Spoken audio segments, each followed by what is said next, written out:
ఎట్టకేలకు Harihara Veeramallu movie release date fix అయింది. July 24న ఈ పాన్ ఇండియా మూవీని రిలీజ్ చేయనున్నట్లు మేకర్స్ అఫీషియల్ గా వెల్లడించారు. ఈ సందర్భంగా ఓ స్పెషల్ పోస్టర్ రిలీజ్ చేశారు.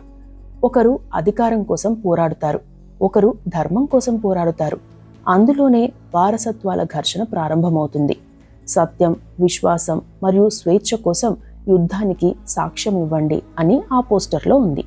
దాన్ని బట్టి హరిహర వీరమల్లు అధికారం కోసం కాకుండా ధర్మం కోసం పోరాడే యోధుడు అని చెప్పవచ్చు. అంతేకాకుండా ప్రేక్షకుల రాక కోసం ఒక చారిత్రక అనుభవం వేచి ఉంది అని మేకర్స్ ఆ పోస్ట్లో వెల్లడించారు. అయితే ఈ డేట్ అయినా ఫిక్సా లేక మళ్ళీ చేంజెస్ ఏమైనా ఉంటాయా అని ఫ్యాన్స్ డౌట్స్ పెట్టుకుంటున్నారు కూడా. అందుకు కారణం కూడా ఉంది. Harihara Veeramallu cinema shooting start అయిన దగ్గర నుండి చాలా అవాంతరాలు వచ్చాయి.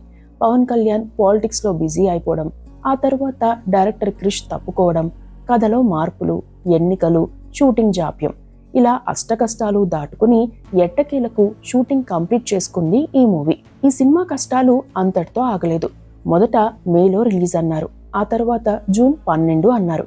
అయితే సీజీ వర్క్స్ డిలే కావడంతో జూన్ 12న కూడా నిరాశే మిగిలింది. ఎట్టకేలకు జూలై 24న రిలీజ్ కానుంది. ఇక ఈ మూవీ డైరెక్షన్ నుండి క్రిష్ తప్పుకున్నాక ఏఎం రత్నం కుమారుడు జ్యోతి కృష్ణ డైరెక్ట్ చేశారు. హీరోయిన్ గా నిధి అగర్వాల్ నటిస్తుండగా బాబీ డియోల్, నాజర్, నర్గిస్ ఫక్రీ, నోరా ఫతేహి లాంటి వాళ్ళు నటించారు. కీరవాణి సంగీత దర్శకత్వం వహించారు.